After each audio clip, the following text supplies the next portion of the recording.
आपको अगर horror movies या हॉरर स्टोरीज सुनना पसंद हो तो आपने कभी ना कभी इन स्टोरीज में वशीकरण का नाम जरूर सुना होगा। वशीकरण, आप सुनेंगे ये वशीकरण क्या है, तो इस मूवी के अंदर आपको बताया जाता है कि वशीकरण का असली पावर क्या है, वशीकरण क्या क्या कर सकता है। चलिए मूवी की कहानी को स्टार्ट करता है। मूवी की कहानी की शुरुआत में दिखाया जाता है एक घर, इसके अंदर एक आदमी होता है और उसकी बेटी, लगभग उसकी बेटी को देख के लगता है कि वो पागल है या फिर वो कोमा में है। बस वो मुस्कुरा रही होती है और कुछ भी नहीं, ना ही उसका हाथ पैर चलते हैं उसके कंट्रोल में, ना ही वो कुछ बोल सकती है, ना ही वो कुछ मतलब सुन सकती है। शायद क्या हुआ तो उसको कुछ पता नहीं है। उसके बाद उसको व्हील चेयर के ऊपर इधर से तो घुमाता है और उसे अपने आप मतलब बातें उतें करता है। उसी में एक घर होता है, रूम के अंदर एक बूढ़ा इंसान होता है जिसको उसने जंजीर से बांध करके उसके मुंह के ऊपर भी जंजीर बांधा हुआ होता है। उसके बाद सीन शिफ्ट हो जाता है। उसके बाद हमें देखने के लिए मिलता है एक घर जिसके अंदर से दो लड़कियां निकलती है और वो अपने पापा के गाड़ी में बैठ कर स्कूल जाने के लिए रेडी हो रही होती है। तब उसके बाद फिर सीन शिफ्ट होता है ना, वहाँ पे एक मोटी सी लड़की दिखती है जो कि मंदिर में बैठ करके मतलब कुछ प्रार्थना कर रही होती है भगवान जैसे कि उसका एग्जाम अच्छा हो या फिर कुछ भी अच्छा हो चल जाए। उसके पापा उसको कहते हैं अरे कितना लेट कर रही, जल्दी करो, स्कूल तुम्हारा लेट हो जाएगा, आज तुम्हारा पहला दिन है। फिर लड़की आती है पापा के गाड़ी में बैठती है, वहाँ से स्कूल के लिए निकल जाती है। उसके बाद कुछ ऐसे ऐसे सीन होते हैं जहाँ पर लड़कियाँ, बहुत सारी लड़कियाँ स्कूल के अंदर जा रही हो, तो वो बेसिकली एक गर्ल्स स्कूल होता है, तो सभी लड़कियाँ स्कूल के अंदर पहुँच जाती है। सब चीज़ सही चल रहा होता है, सभी होता है टिफिन टाइम। टिफिन टाइम में क्या होता है कि सभी लड़कियाँ खाना खाने बैठते हैं, लेकिन एक लड़की जो के ऊपर ना, एक लड़की ने ड्रेस मतलब कुछ सब्जियाँ या कुछ गिरा दिया होता है, दाल। तो लड़की अपना फ्रॉक मतलब जो भी स्कर्ट होता है उसको धोने के लिए टॉयलेट रूम में जाती है। जितनी भी लड़कियाँ तब तक वो लोग सभी लड़कियों ने खाना खा चुकी होती है। खाना खाने की चुकी होती है। जब वो लड़की वापस आती है अपना खाना खाने के लिए उसी रूम मतलब डाइनिंग रूम के अंदर, स्कूल के डाइनिंग रूम के अंदर, तो देखती है कि सभी लड़कियां मतलब कुछ अजीब ही बिहेव कर रही है। सब कोई रो रही है, कोई मतलब आंखें फाड़ी हुई है, कोई बस नीचे झुक करके देख रही है और कुछ भी नहीं। मतलब सब मतलब जैसे देख के लग रहा था कि उनके ऊपर किसी ने जादू कर दिया हो, वो अपने कंट्रोल में ना हो। एंड वहाँ पर जो खाना बांट रही होती है, जो भी मैम हो या जो भी स्टाफ हो वहाँ का, वो सब ये सब देख के शौक हो जाता है। अभी वहाँ पे एक बंदा आता है, उसकी उम्र लगभग 40 साल की होगी। तो बंदा आता है, उसे देख करके वो मैडम बोलती है कि तुम कौन हो, तुम यहाँ पे क्या कर रहे हो। उसके बाद सीन शिफ्ट होता है, तो कुछ खास दिखाया नहीं जाता है। उसके बाद सीन शिफ्ट होता है, एक मतलब गार्ड जो गेट के अंदर बाहर में बैठा हुआ होता है, तभी उसे दिखता है कि एक लड़की छत के मतलब स्कूल के छत से नीचे कूद जाती है और उसकी मौत हो जाती है। उसके बाद वो जाकर सभी मैम को बताता है कि ऐसा ऐसा हुआ है कि एक लड़की छत के ऊपर से कूद चुकी है। मैम सब आती है, बाहर देखती है, वो लड़की मर चुकी होती है। तभी मैम लोग को कुछ ऐसा दिखता है जिसे देख करके वो सब पूरी तरह से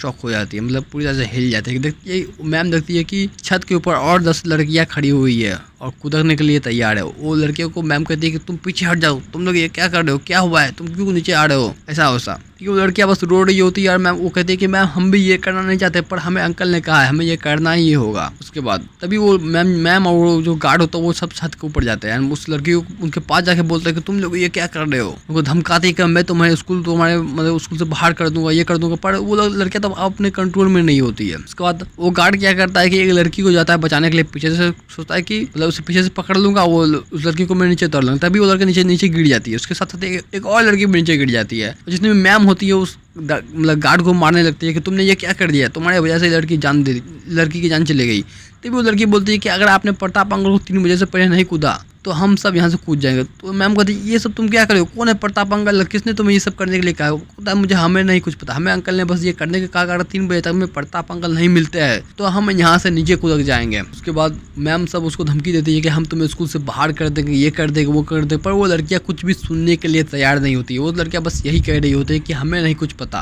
हमें बस प्रताप अंकल चाहिए, नहीं तो हम यहाँ से नीचे कूद जाएंगे 3 बजे के अंदर। उसके बाद मैम और जो उतने भी टीचर्स होते सब उसको समझाते धमकाते थे, कुछ भी करते, पर वो लड़कियाँ नहीं सुनती उनकी बात। और जैसे 3 बजता वो सभी लड़कियां एक साथ से नीचे कूद जाते हैं, उन सबकी जान चली जाती है। उसके बाद सीन शिफ्ट होता है, वो सब भी लड़कियां होती है। उसके बाद सीन शिफ्ट होता है, फिर से एक बार किचन रूम का सीन दिखाया जाता है जिसके अंदर बहुत सारे पुलिस आए हुए होते हैं कि मतलब देखने के लिए कि सब क्या हुआ है और किसके कारण हुआ है सब चीज। उसके बाद बहुत सारी बातें होती है, अपना अपना काम कर रही होती है कि किससे हुआ क्या हुआ, कैमरा चेक करती है, सब चेक करती है। तभी तक स्कूल के मतलब जितने बच्चे होते हैं उनके मतलब बहुत सारे गार्डियंस को पता चल जाता है, उनके पेरेंट्स की उनकी स्कूल में कुछ लड़कियां छत पर से नीचे कूद चुका है। किसी को कुछ नहीं पता कि कौन सी लड़कियां है, मतलब जितने भी लड़कियों के माँ बाप होते हैं सभी वहाँ चले आते हैं, पता नहीं किसकी बच्ची वहाँ से कूदी हुई है। अब पूरा स्कूल के बाहर पूरा मतलब जाम लग जाता है, पूरा एकदम पूरा स्कूल चारों तरफ बोल सकते हो घेर लिया जाता है। पुलिस सबको गेट के बाहर ही रुकी हुई होती है। उन सभी लड़की जो मर चुकी होती है उन सबको एम्बुलेंस में लोड करके हॉस्पिटल या कहीं और ले जाया जाता है। तो सीन शिफ्ट होता है, हमें दिखाया जाता है किचन रूम।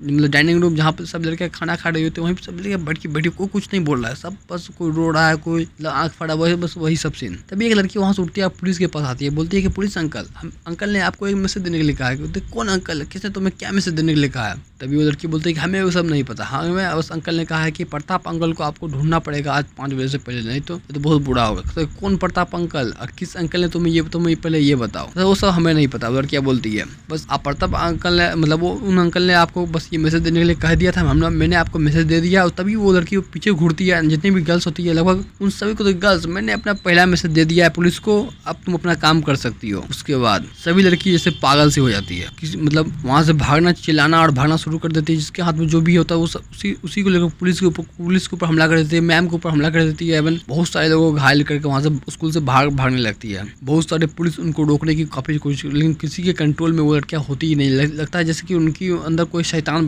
मतलब चला गया हो, इस तरह से वो लड़के बिहेव कर रही होती है। पुलिस ना ही रोक पाई, ना ही उनके पेरेंट्स। तभी उनके पेरेंट्स देखते हैं कि वो बहुत सारी लड़कियां मतलब स्कूल से भागे बाहर आ रही है। उन सबको लगता है कि उनकी बच्चियां उनसे मिलने आ रही होती है, पर उनको नहीं पता होगा इन सब के सर के ऊपर भूत सवार हो चुका, मतलब कोई शैतान उनके ऊपर सवार हो चुका है। सब लड़कियां वशीकृत हो चुकी होती है उस समय। एंड जैसे ही वो माँ बाप अपने बच्चे को गले लगाने वाले, तो कोई मतलब वो लड़कियां उनको अपने माँ बाप को पीछे ढकल देती है, कोई अपने माँ बाप को सिर पे मारता है, कोई कुछ करता है। वहाँ सभी लड़कियां वहाँ से भाग जाती है। उसके बाद मतलब उन लड़कियों के सामने जो भी आता है उन सबको मार देती है जान से। किसी का सर फोड़ दे, किसी का हाथ तोड़ दे रही है, किसी को गर्दन काट दे रही है, मतलब किसी को पत्थर में तो पत्थर से मतलब किसी का सर फाड़ दे रही है। और किसी के पास अगर कुछ नहीं है तो अपने दांत से ही किसी को नीचे गिराकर उस दांत से ही किसी गर्दन चिबा जा रही है। एक लड़की जाती है पेट्रोल पंप के ऊपर, पेट्रोल पंप में ही आग लगा देती है। एक बंदा के पीछे से मोटरसाइकिल गिरा देता है, मोटरसाइकिल जैसे गिरता है उसके बच्चे को लेकर के उसका पूरा गर्दन उखाड़ दिया जाता है। मतलब इस तरह का सीन जिसे देखकर तुम मतलब शॉक हो जाओगे कि यार स्कूल की बच्ची ऐसे कैसे कर सकती है। तभी तुम्हें दिखता है कि वशीकरण क्या क्या करवा सकता है इस समय तक। मतलब स्कूल की तुम इमेजिन करो, तुम्हारा शहर है और बहुत सारी लड़कियां इस तरह से मतलब बेकाबू हो जाए, और तुम्हें न्यूज़ में देख रहे हो कि तुम ये सब हो रहा है हमारे शहर के अंदर। तभी वो लड़की तुम्हारे सामने आ जाए, वो उसमें से कुछ लड़कियां, तब तुम क्या करोगे? तुम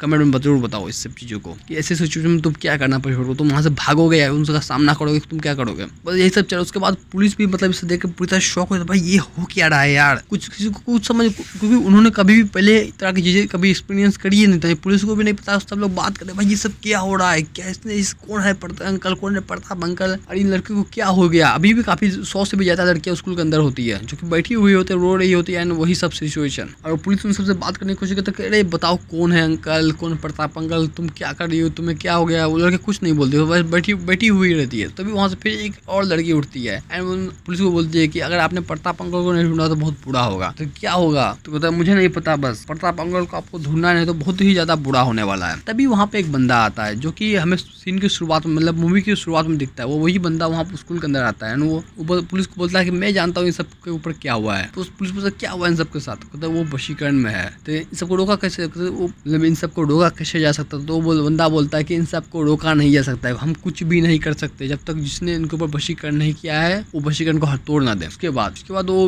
एक लड़की को उठाता है, पूछता है कि तुम कौन है प्रताप अंकल, और किस अंकल ने तुम्हें ये सब? कहते हैं हमें नहीं पता, बस हमें अंकल ने कहा है कि प्रताप अंकल को ढूंढना। तभी वो बंदा बोलता है कि तुम्हें अंकल ने ये नहीं बताया कि प्रताप अंकल के मिल जाने के बाद क्या करना है? कहते वो मुझे याद नहीं है उन्होंने क्या कहा था। तो वो बंदा बोलता है कि जिसने भी ये सब किया है वो इसी स्कूल के अंदर ही है, क्योंकि वशीकरण का असर बस पास रह करके हो सकता है इतने देर तक, मतलब वो स्कूल के अंदर ही इन सबके ऊपर नजर रख रहा है। तब पुलिस सभी को ढूंढती है उसी किचन रूम का, मतलब एक बहुत सारी जो होता नहीं, बहुत सारे स्कूल में अपने घर में बहुत सारे लोग छोटे छोटे पेड़ लगा देते हैं, छोटे छोटे पौधे, तो वो बंदा उसी पौधे के पीछे में बैठा हुआ होता है और उसे पकड़ के बाहर ले आ जाता है। तो बंदा तुम लोग मेरा कुछ नहीं कर सकते, क्योंकि मेरे एक इशारे में ये लड़की अपनी जान दे सकती है और किसी की जान ले भी सकती है। तुम जानते नहीं ये लड़कियां क्या, तुमने नमूना देखा ही होगा। बंदा बोलता है कि किस तरह से 50 लड़कियां स्कूल से भाग के जा बहुत सारे लोगों की जान ले चुकी है, तो तुम्हें पता ही मैं क्या क्या कर सकता हूँ इस समय, तुम लोग मेरा एक बाल भी नहीं उखाड़ सकते। इस तरह से वो बंदा पुलिस को बोलता है। तभी पुलिस उसकी बात नहीं सुनती और उनसे मतलब धमकाने लगती है। तभी वो बंदा तुम लोग नहीं मानोगे। तभी वो बंदा क्या करता है कि एक लड़की को उठाता है, बोलता है बेटा इधर आओ, कहता कि तुम्हें मैंने नहीं पता था कि प्रताप अंकल मिलने के बाद क्या करना है। तो वो लड़की बोलती है अंकल मैं भूल गई। तभी वो बंदा उस लड़की को एक थप्पड़ पर लगाता है और बहुत सारे पुलिस जो होता है उसको पकड़ने, मतलब उसका कॉलर पकड़ सकते हैं कि जब पुलिस को ही वो बंदा जो होता है धमकाता है कि अगर मैंने चाहा तो तुम जानते हो मैं क्या कर सकता हूँ इस समय। तभी वो जिस लड़की को उसने थप्पड़ उसको उठाता है, कहता कि किसके पास चाकू है? कहता हाँ मेरे, एक लड़की वहाँ से उठती है, कहते हैं मेरे पास चाकू है। कहते इस लड़की को दो, और वो उस लड़की को कहती है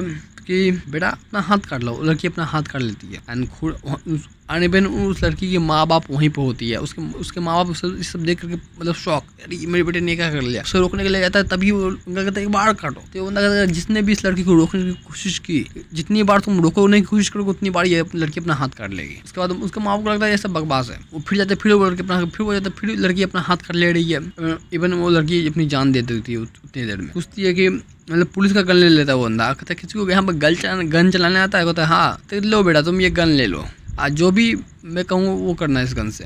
तो क्या, तो पहले अपने माँ बाप को ही जान से मार दो। तो वो लड़की अपने माँ बाप को गोली मार देती। उसके इन सबको बाहर जाने के लिए बोलो, और जो भी तुम्हारे बात ना सुने तो सबको गोली मार दो। उसके बाद डर सभी लोग वहाँ से भाग जाते हैं, मतलब उस रूम से बाहर निकल जाते हैं। उसके बाद वो बंदा और वो जो नया बंदा वहाँ पर आया होता है, जो मतलब मेन विलेन है, वो दोनों बात कर रहे होते हैं कि मेरा प्रताप भाई कहाँ है, तुम्हें तो पता ही होगा। मतलब वो बंदा जो खुद ही बोला था कि मुझे प्रताप के बारे में पता है, वो कहाँ है। तो पूछता है कहाँ है मेरे प्रताप भाई, मुझे वहाँ उनके पास लेकर चले, तो उनको तुम यहाँ लेकर के आओ, नहीं तो मैं इन सबको खत्म कर दूंगा। तो बंदा बोलता है मुझे क्या मतलब है भाई, तुम इन सबको खत्म कर दो, मार दो, ये सब मेरा कोई भी नहीं लगती है, मुझे इन सबसे कोई मतलब भी नहीं है। तुम चाहो इनका मार दो, इनको काट दो, कुछ भी जला दो, ये कर दो, वो कर दो, चाहे इनके माँ बाप को मार दो, मुझे रत्ती भर भी फर्क नहीं पड़ेगा कि तुम इनके साथ क्या कर रहे हो। तो बंदा मैं तुम्हें भी मार दूंगा, तो अगर तुमने मुझे मारा तो तुम्हारा प्रताप भाई को कौन लेकर के आएगा। तो बंदा उसको कुछ नहीं कर सकता, नहीं वो बंदा उस बंदे का कुछ कर सकता है। मतलब कोई किसी का कुछ नहीं बिगाड़ सकता इस समय तक, नहीं पुलिस कुछ कर सकती है इस समय तक। उसके बाद वो बंदा बोलती कि मेरी एक शर्त है, मैं तुम्हारे प्रताप भाई से तुम्हें मिला सकती। वो उससे पहले कहता है इन सबको पहले बाहर भेजो। तो वो बंदा क्या करता है, जो पुलिस सबको बाहर भेज दिया होता है, मेरी एक शर्त है कि तुम्हें मेरी बेटी के ऊपर तुम्हारे प्रताप ने वशीकरण किया था, और अभी तक वो मतलब वही लड़की जो सीन की शुरुआत में पागल की तरह बैठी हुई होती है ना, हंस रही होती है, बस वही उसकी बेटी होती है। तो तुम्हें उसे ठीक करना है। तो ठीक है मैं ठीक कर दूंगा। कहते ठीक है तुम आज रात को यहाँ से निकलते हैं। तो वो बंदा प्रिंसिपल मैम को बुलाता है, कहते मैम इधर आइए। कहते क्या हुआ, तो हमें 2 बस चाहिए जिसके अंदर हम इन सभी लड़कियों को एक जगह लेकर के जाएंगे, एंड हमारा पीछा करने की आप कोशिश मत करना, तो आपको पता ही हम क्या कर सकते हैं। वो बंदा कहता है, जो मेन विलेन होता है प्रताप का भाई, तो वही बंदा मतलब उस बंदे को, प्रताप के भाई को अपने घर लेके जाता है। उसको बताता है कि मेरी बेटी को ठीक करो, तभी मैं बताऊंगा तुम्हारा भाई कहाँ है। वो बंदा बोलेगा मुझे पहले अपने प्रताप भाई से मिला दो एक बार, तो मैं तुम्हारी बेटी को ठीक कर दूंगा। उसके बाद वो ना ठीक है, उसको मतलब उसके प्रताप भाई से मिलाता है, देखता है कि प्रताप के मतलब उसका भाई देख कर शौक, उसको भाई पूरी तरह जंजीर से बना हुआ है, मतलब उसे एक टॉयलेट के अंदर रखा हुआ होता है, एंड उसके मुंह पर एक ताला मारा, मतलब सिक्कर देकर के ताला मारा होता है। वो कहता है कि तुमने मेरी भाई की क्या हालत कर दी है।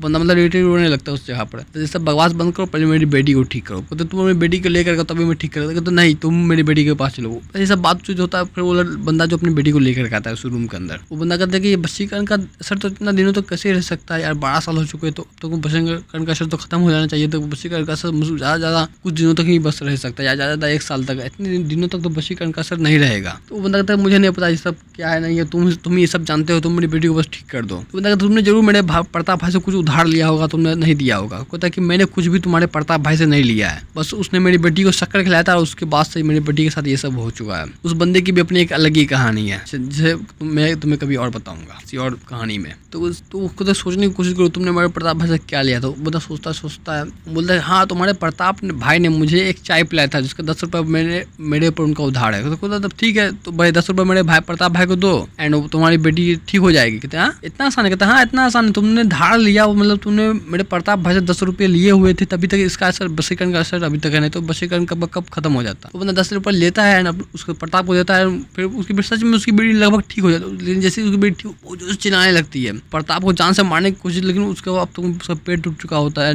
वो उस समय कुछ भी नहीं कर पाती। उसके बाद बस यही मारपीट होता है, ये सब होता है। एंड क्या होता है कि मतलब उस बंदे ने प्रताप का जीप काट, जिससे देखकर उसका भाई बहुत ज्यादा गुस्सा होता है, उसको मतलब बंदे को मारने पीटे लगता है तुमने मेरे प्रताप भाई के साथ ये क्या कर दिया, उसका जीप क्यों काट दी। क्योंकि भाई उसे अपने प्रताप भाई से एक और मतलब ये सीधी सीखनी थी, मतलब कुछ तंत्र मतलब सीखना था, लेकिन उसके लिए तो भाई उसको प्रताप भाई को बोलना चाहिए। तो लेकिन आप उसका प्रताप भाई बोल नहीं सकता है, इसे देख करके वो बंदा गुस्से हो जाता है, बहुत ज़्यादा मारपीट होती है। उसके बाद यही सब होता है एंड फिर शिफ्ट हो जाता है। मतलब क्या होता है कि वो लास्ट में प्रताप का भाई मार खा जाता है। क्या होता है कि उस प्रताप के मतलब वो बंदा उसने क्या करता है, एक ना साउंड का बहुत मतलब वो कुछ बॉक्स जैसा कुछ किया हुआ होता है, जिससे ना बहुत तेज आवाज़ निकलती है। वो बंदा जैसे उस बड़ंग होता है बहुत इतना तेज आवाज़ निकलती है कि प्रताप का भाई प्रताप सभी मतलब बेहोश हो जाते हैं उस समय। जैसे ऐसे उसकी आंखों से दिखता है कि उसके हाथ पैर भी मतलब जंजीरों से बंधे हुई है। एंड वो बंदा उसके पैर पर लादा के कहता है कि क्या तुम मेरा क्या उखाड़ लोगे, मैं ना ही तुम्हें जीने दूंगा ना ही तुम्हें मरने दूंगा, तुम दोनों भाई यहीं पर जिंदगी भर सड़ोगे। उसके बाद पुलिस आती है, उन सबको बोलती है कि हमें इसे मतलब लेके जाएंगे जेल में, ये वो। तो बंदा बोलता है कि इन सबको यही रहने दो, ये जेल में भी ये कुछ ना कुछ कांड कर देंगे और फिर बहुत ज्यादा बुरी चीजें होगी वहाँ पर भी, मतलब कि इन सबको यही मैं इन सबको हैंडल कर लूंगा। उसके बाद सीन खत्म।